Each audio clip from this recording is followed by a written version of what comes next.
There comes a time in a man's life when the crowd no longer sounds like company, but like noise.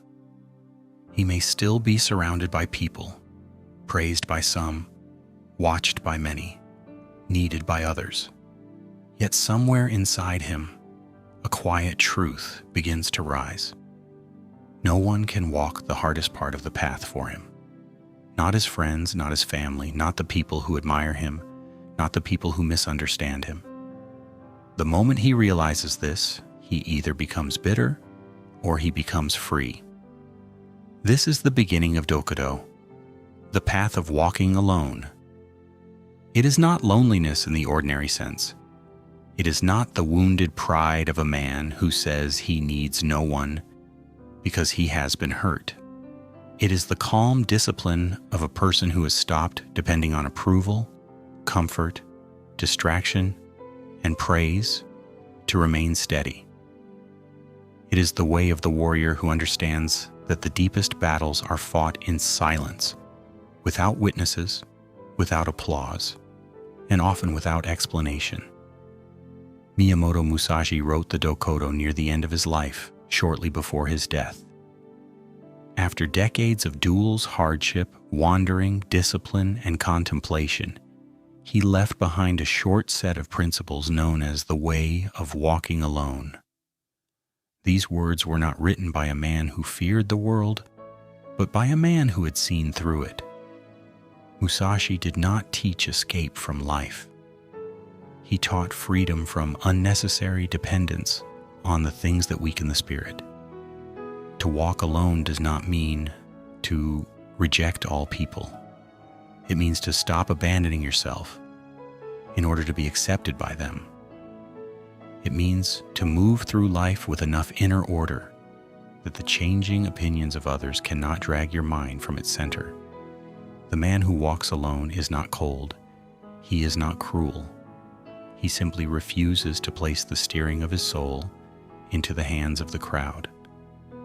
Chapter 1: The Man Who Could Not Be Alone. There was a man named Daniel who lived a life that looked full from the outside.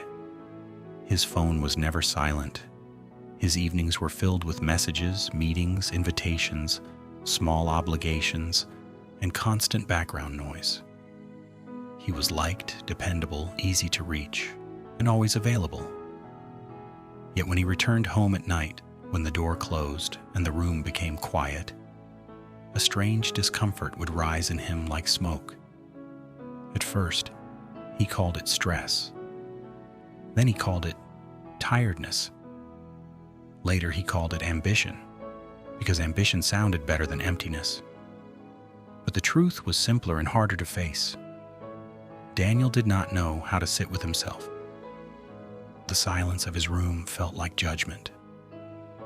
Without voices around him, without tasks to complete, without someone needing an answer from him, he felt as though he was disappearing. So he filled the silence. He filled it with noise, with opinions, with other people's problems, with the endless check-in of messages, with the quiet hunger to be seen. He told himself this was connection. But much of it was not connection. It was avoidance. Every time he reached for distraction, he was stepping away from the one place where discipline begins, the unguarded room of his own mind. This is where many people misunderstand the path of walking alone. They imagine a lone warrior crossing mountains, far from the world, wrapped in mist and silence. But the first mountain is not outside. The first mountain is the inability to remain still without reaching for escape. Before a man can walk alone through the world, he must be able to sit alone in a room without becoming afraid of himself. Musashi's path was shaped by movement, hardship, and solitude. But its deeper lesson was not simply isolation. It was self-possession. A man who cannot be alone is easily controlled. Control him with attention, and he will follow. Control him with rejection, and he will collapse. Control him with comfort, and he will obey anything that promises to keep discomfort away.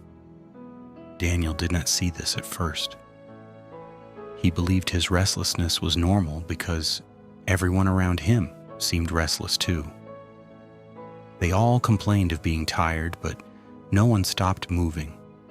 They all spoke of peace, but no one protected it.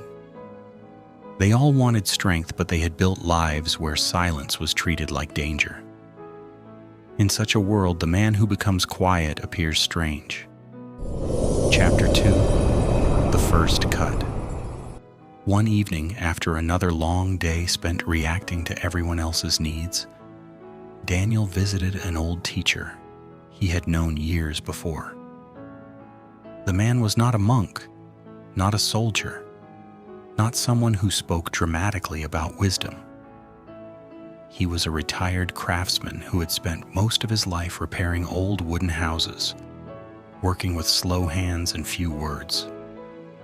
His small workshop smelled of cedar, dust, tea, and rain. Daniel expected advice. He expected the old man to tell him how to balance his life, how to manage his time, how to be less tired. But the old man listened for a long while and then asked one question.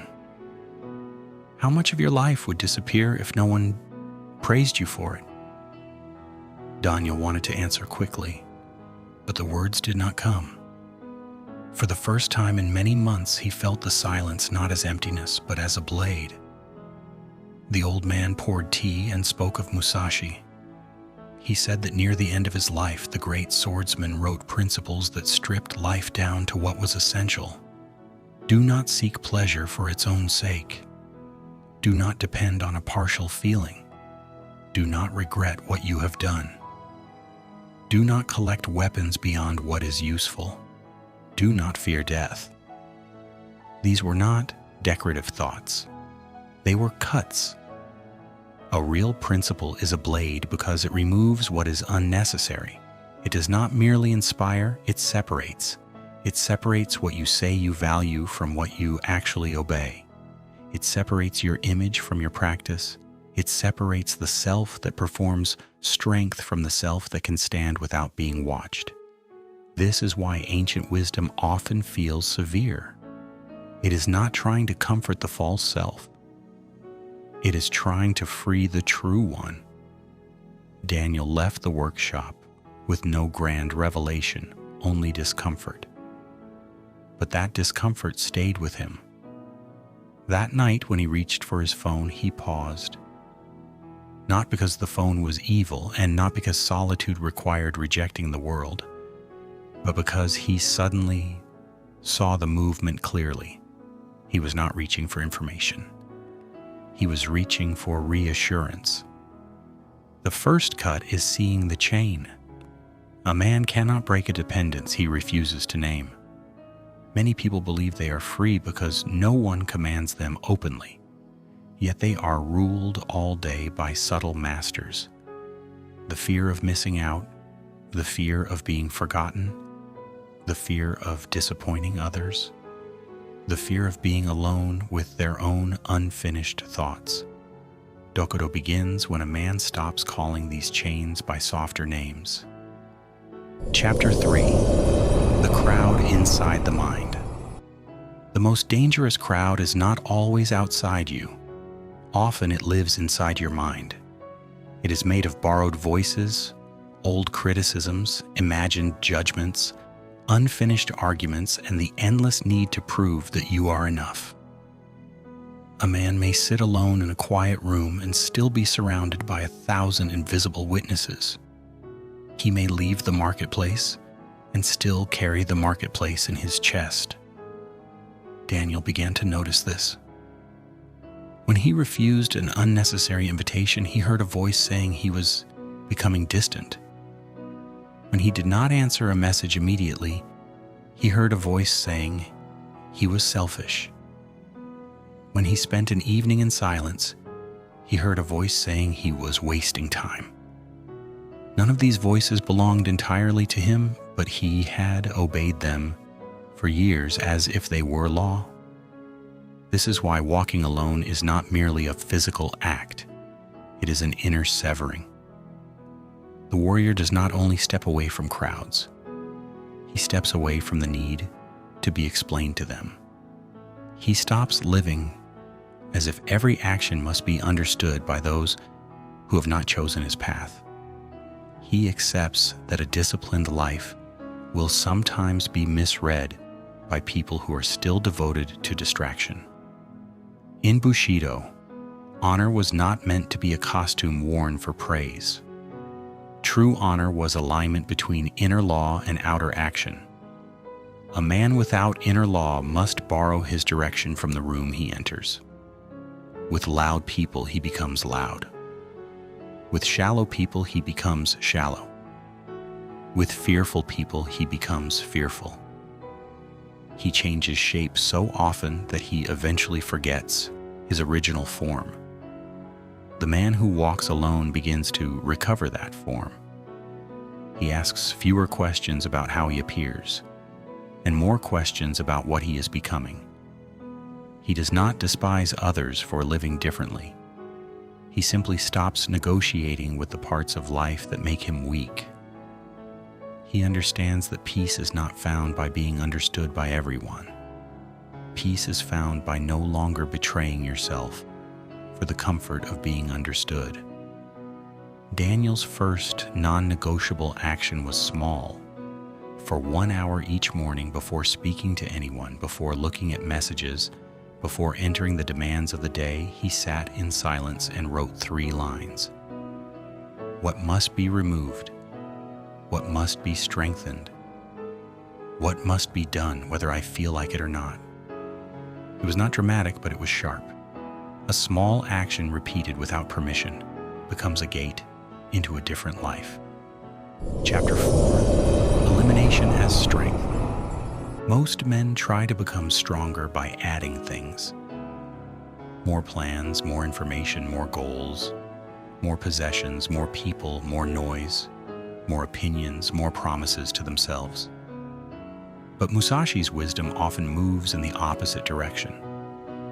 Strength is not only built by accumulation. Strength is revealed by elimination. The blade becomes useful because excess metal is removed. Daniel saw that his life was not weak because it lacked enough. It was weak because it contained too much that had never been chosen. Too many obligations accepted out of guilt. Too many conversations that left the spirit scattered. Too many comforts that softened his attention. Too many habits that turned time into smoke.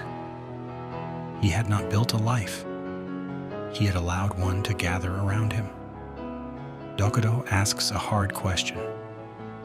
What are you willing to release so that your mind can become clear? Not because release makes you superior, but because every unnecessary attachment becomes a point where the world can pull you. The man attached to praise can be led by praise. The man attached to comfort can be stopped by discomfort. The man attached to constant company can be frightened by silence. Daniel began with his evenings. He stopped giving them away carelessly. At first, people noticed. Some teased him. Some asked if something was wrong. Some took his quietness personally, as people often do when your discipline interrupts their access to you. He explained less than he wanted to. This was difficult because explanation had once been his way of asking permission. In the old way of the sword, unnecessary movement was weakness. A master did not swing wildly to prove his strength. He conserved motion, controlled breath, studied distance, and acted only when action was required. The same principle applies to a life. Every unnecessary movement of attention weakens the cut. Every needless reaction dulls the blade. Elimination is not emptiness. It is preparation. The empty room can hold silence. The empty hand can hold the sword properly. The empty morning can hold discipline. The empty space in a life allows something real to stand there. A man afraid of emptiness fills his life with what is available. A man trained by emptiness fills his life with what is worthy. Chapter 5. The discipline of not reaching. The hardest part of walking alone is not the absence of people, it is the absence of escape. Many people say they want peace, but what they really want is relief. Peace requires order. Relief only requires distraction. The difference becomes clear the moment discomfort appears, and the hand begins searching for something to numb it. Daniel began to notice the small reaches. Reaching for the phone when a task became difficult, reaching for praise after doing something disciplined, reaching for food when he was not hungry, reaching for noise when the room became still, reaching for someone else's opinion before trusting what he already knew. Each reach seemed harmless, but together they formed the hidden architecture of dependence. So he practiced not reaching. When loneliness appeared, he did not immediately chase company.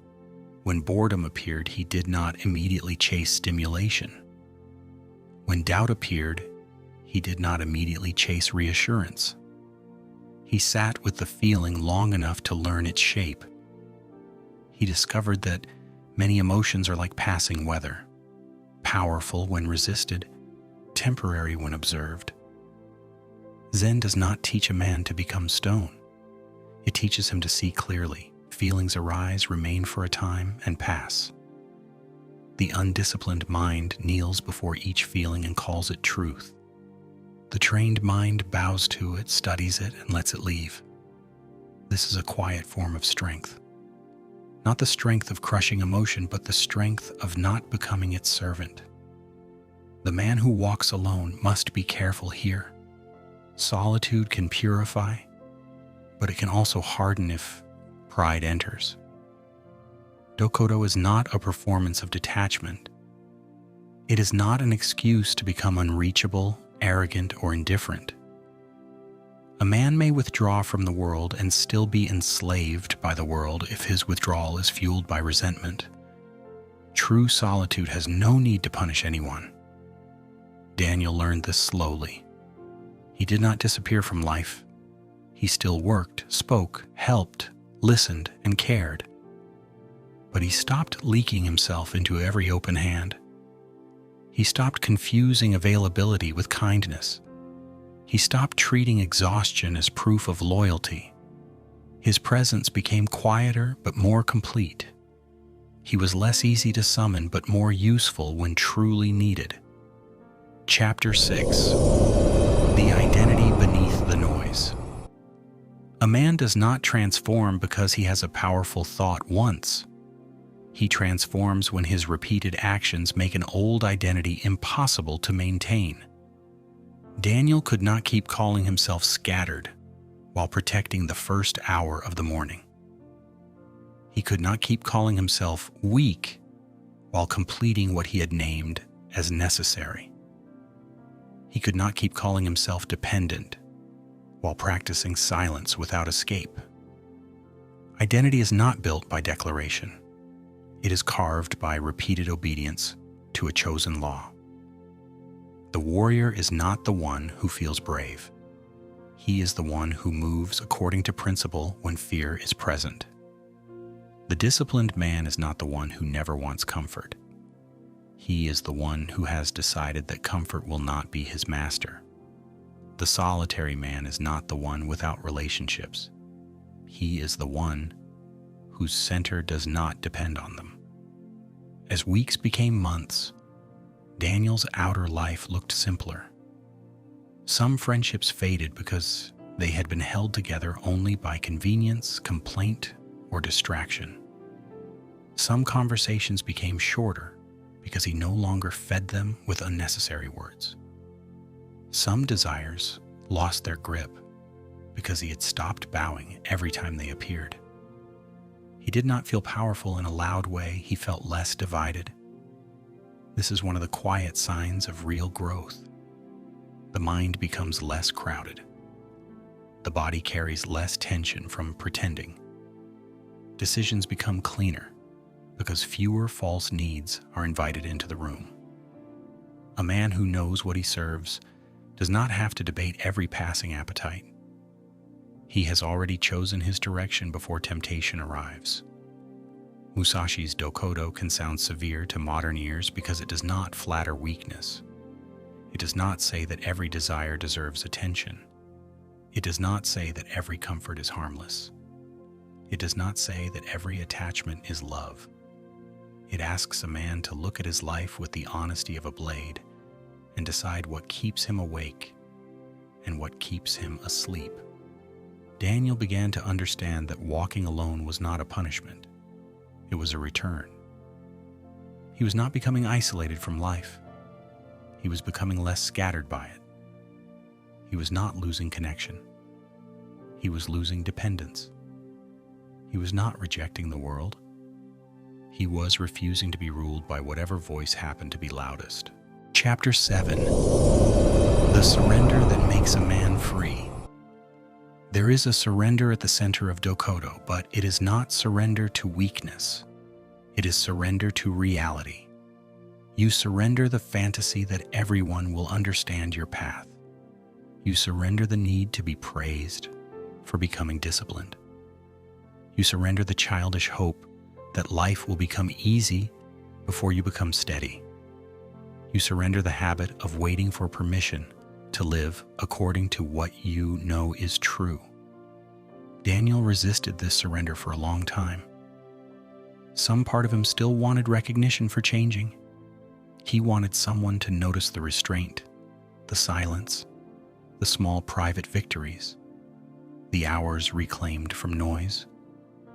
But the path of walking alone teaches that certain victories lose their purity when they are immediately carried into the marketplace. Some things must be done without witness so the soul can learn that witness is not the reason. This is difficult in an age where people are trained to display even their healing. Every quiet practice becomes a badge. Every discipline becomes a signal. Every transformation becomes a story told too early. But the deepest growth is often invisible for a long time. Like roots beneath winter soil, it strengthens where no one can see it. The tree that survives the storm was not made strong during the storm. It was made strong in the unseen seasons.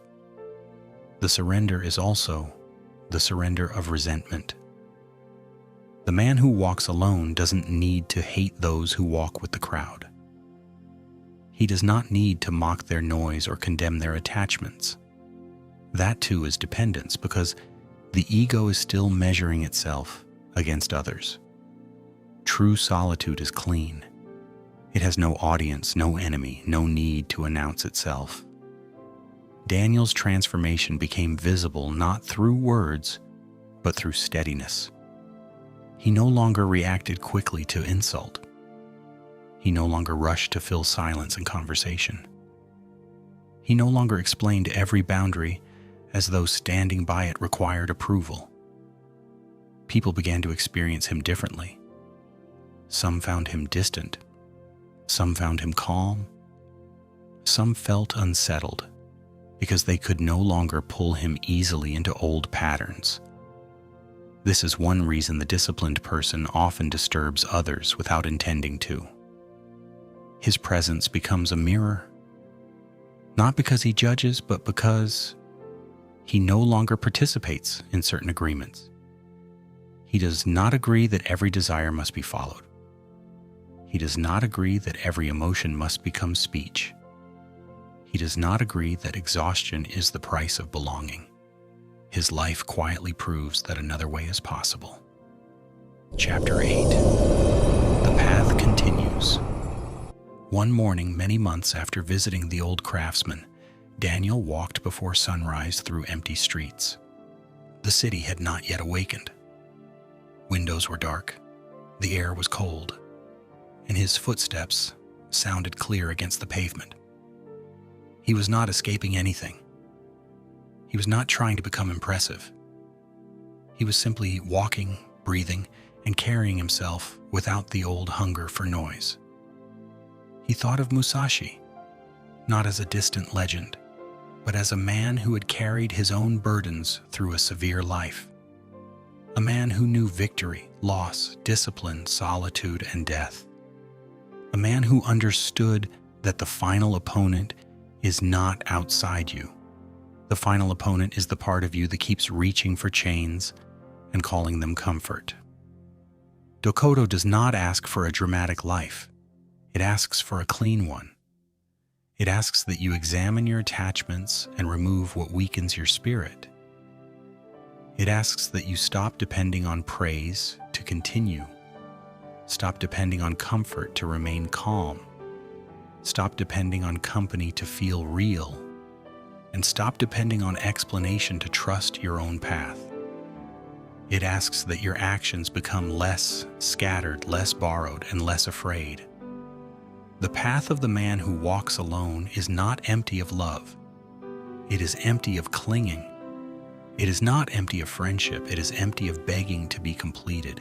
It is not empty of duty. It is empty of false obligation. It does not make a man hard. It makes him whole enough that he can meet life without constantly asking life to hold him together. There will still be difficult days. There will still be loneliness, doubt, temptation, memory, and fatigue. The path does not remove the weather. It teaches you not to become the weather. It teaches you to return to the small non-negotiable action, the quiet hour, the clean boundary, the disciplined breath, the thing that must be done whether or not anyone sees it. A man becomes unbreakable not because nothing can hurt him, but because he no longer hands every passing thing the power to command him. He can feel sorrow without being ruled by it. He can stand apart without becoming bitter. He can love without clinging. He can be misunderstood without collapsing into explanation. He can walk through noise and remain inwardly silent. This is Dokkōdō. The path does not begin in the mountains. It begins the next time you are alone and choose not to escape. It begins the next time you are misunderstood and choose not to beg for approval. It begins the next time comfort calls your name and you answer with discipline. It begins in the quiet place where no one is watching, where the old self reaches for its chains and the new self finally lets them fall. Walk carefully. Walk simply. Walk without hatred. Walk without begging the world to make the path easy. And when the road becomes silent, do not fear the silence. That is where the real training begins.